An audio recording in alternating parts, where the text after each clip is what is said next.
Salam merinding. Selamat datang di Cerita Bebas Channel. Selamat datang pada para pecinta cerita horor. Kali ini di video yang akan kita bahas yaitu tentang kisah nyata cerita hantu tersesat di Pasar Setan Gunung Merapi.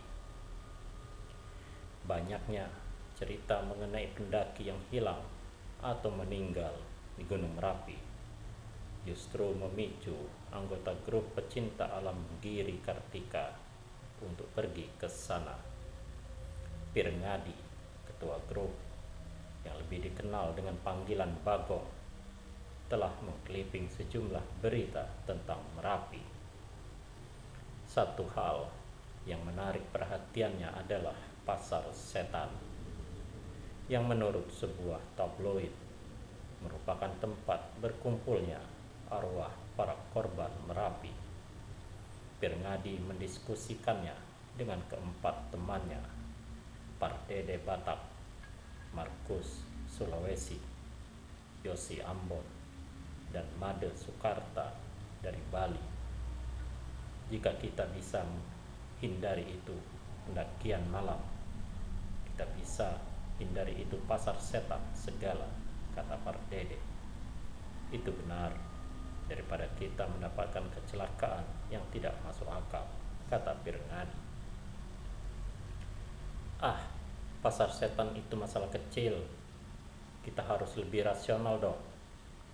Kalau tidak berarti kita mundur sekian tahun ke belakang dong, komentar Markus yang diiyakan oleh Yosi. Tapi tidak ada salahnya untuk tetap waspada, kata Made. Karena pasar setan terletak di dekat pos 4 menjelang bibir kawah, mereka sepakat untuk berangkat sore hari dengan perhitungan akan sampai di pos 3 pada pagi hari. Dan mereka bisa mendaki ke puncak melewati pos 4 pada pagi harinya. Berlima akhirnya mereka berangkat ke Boyolali, dan mereka mendaki dipandu oleh pemandu yang direkomendasikan oleh Dinas Pariwisata setempat, yaitu Pak Suparto. Sebelum berangkat, Pak Parto memberikan briefing tentang apa yang tidak dan yang boleh dilakukan selama pendakian. Kita akan melalui 4 pos, dan tiap pos ada makhluk halus penjaganya. Mereka mengawasi kita selalu. Karena itu jangan melanggar larangan-larangan tak tertulis yang saya beritahukan tadi, kata Pak Parto.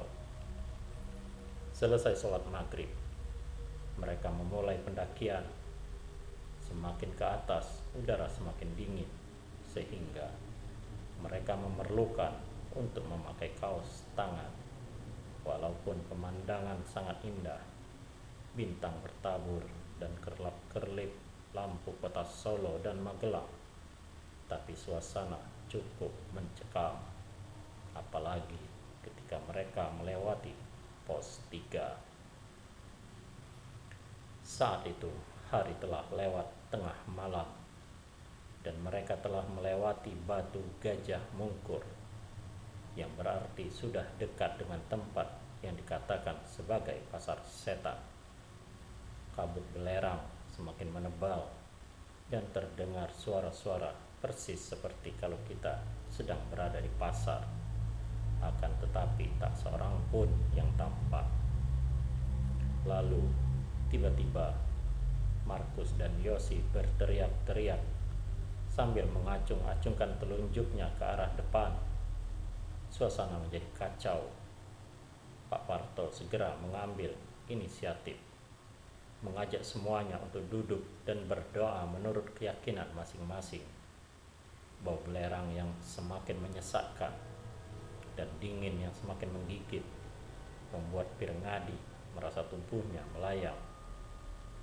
Tiba-tiba ia sudah berada di tengah-tengah sebuah pasar yang penuh orang. Lelaki, perempuan, orang Jawa, Sumatera, dan daerah lainnya bahkan yang bule juga ada. Anehnya, tidak seorang pun yang bersuara, walaupun mereka melakukan transaksi jual beli.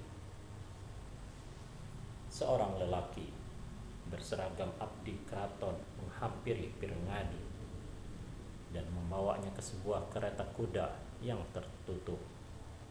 Ketika Pirengadi memasuki kereta tersebut, di dalamnya telah duduk Markus, Yosi, dan Pardede. Mereka diam saja. Begitu juga Pirengadi. Mereka kemudian dibawa ke sebuah rumah yang sedang mengadakan pesta perkawinan. Pirengadi didandani sebagai pengiring pengantin laki-laki. Begitu pengantin dipertemukan dan duduk di pelaminan, 4 orang pengiring pengantin perempuan yang cantik-cantik datang mengelilingi Pirengadi. Tentu saja ia sangat senang dikelilingi oleh perempuan-perempuan cantik. Tapi ketika menyadari bahwa tidak saja mereka yang bisa, tapi dirinya juga tidak bisa bicara, Pirengadi lalu berontak. Masya Allah, aku telah masuk ke dalam alamnya para makhluk halus. Aku harus keluar dari sini, kata Pirengadi dalam hati. Ia lalu berpura-pura mau buang air kecil, lalu berlari sekuat tenaga ke arah pasar setan. Ia bertemu Pardede dan berdua mereka lari tunggang langgang dikejar oleh penduduk. Dengung suara pasar mulai terdengar, tapi mereka yang mengejar Pirengadi dan Pardede semakin dekat saja. Pirengadi lalu teringat pesan kakeknya agar membaca ayat Al-Quran untuk mengusir setan. Dilihatnya Pardede sudah sempoyongan, tinggal jatuhnya saja.